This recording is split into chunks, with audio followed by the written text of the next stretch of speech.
Hello! అందరూ నమస్కారం. Movie review of 11/11 ఈరోజు నుంచి ఆహాలో స్ట్రీమింగ్ అవుతుంది. ఇదొక క్రైమ్ థ్రిల్లర్ మూవీ.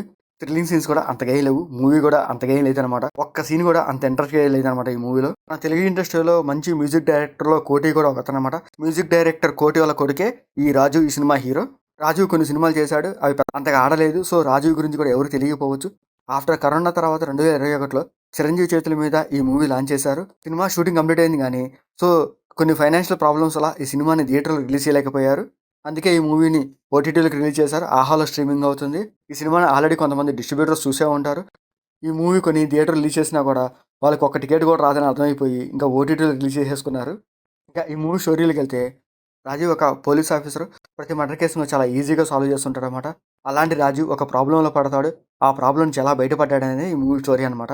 సో ఇదొక సింపుల్ స్టోరీ. ఆ సింపుల్ పాయింట్‌ని చాలా సింపుల్‌గా తీసుకెళ్ళి ట్రై చేశారు కానీ ఈ మూవీ స్టోరీ, స్క్రీన్ ప్లే అంతా కొంచెం ఓల్డ్ కంటెంట్ లాగా అనిపిస్తది. ఆ ఇన్వెస్టిగేషన్స్ కూడా అంత ఇంట్రెస్ట్‌గా ఉండవనమాట. ఈ మూవీ 2021లో స్టార్ట్ చేశారు కాబట్టి 4 ఇయర్స్ బ్యాకే కాబట్టి సో దానికి తగ్గట్టుగానే ఉంటది స్క్రీన్ ప్లే, డైరెక్షన్ కూడా. స్టోరీ కొంచెం స్లోగా వెళ్తది తప్ప గానీ ఎక్కడా కొంచెం సీన్స్ ఇంట్రెస్ట్‌గా పెట్టుకోరు. ఆ ఇన్వెస్టిగేషన్స్ కూడా ఇంకొంచెం ఇంట్రెస్ట్‌గా చూపించుంటే బాగుండేది అనిపించింది. స్టోరీ, స్క్రీన్ ప్లే చాలా రొటీన్‌గా ఉంటది. దాని తగ్గట్టు సీన్స్ కూడా అలాగే రొటీన్‌గా ఉంటాయి. కొన్ని కొన్ని చోట్ల అయితే బోరింగ్‌గా కూడా అనిపిస్తది. అరే ఏంది ఇలా వెళ్తుంది స్టోరీ అని ఇలాగ ఉంటదనమాట. ఇంక క్లైమాక్స్‌లో అదే స్టైల్‌లోనే తీసుకెళ్తాడు. క్లైమాక్స్‌లో అయితే కొన్ని ట్విస్టులు పెట్టాడు. అవి చూడడానికి ఒక్కొక్కలాగా అనిపిస్తాయి. వాడేదో ట్విస్టులు రివీల్ చేసినా కూడా అది ఎక్కడ మనకు అంత ఫీల్ అనిపించదు. ఒక రొటీన్ క్లైమాక్స్ అండ్ రొటీన్ ట్విస్టులతోనే ఈ మూవీ ఎండ్ చేసేస్తాడనమాట. ఇంకా ఈ మూవీలో రాజీవ్ క్యారెక్టర్ బాగుండుద్ది.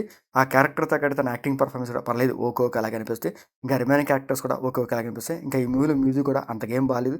తన కొడుకు సినిమా కాబట్టి 'కోటి' కూడా ఈ మూవీలో మ్యూజిక్ కొంచెం మంచిగా ఇచ్చుంటే బాగుండేది అనిపించింది. ఇంకా ఈ మూవీ టైటిల్‌గా కాస్త ఓకే అనిపిస్తాయి. అంత క్వాలిటీగా అనిపించవు సీన్స్ కూడా. ఇంకా ఈ మూవీలో బ్లడ్ సీన్స్ కానీ, అడల్ట్ సీన్స్ కానీ అట్లాంటివి లేవు. ఈ మూవీ అంతకేం బాలేదు. మీకు నచ్చితే ఆహాలో స్ట్రీమింగ్ అవుతుంది చూడండి. లేకపోతే లీవ్ ఇట్. మీకు మాడిస్తే లైక్ చేయండి, షేర్ చేయండి, సబ్స్క్రైబ్ చేసుకోండి. Thank you for watching.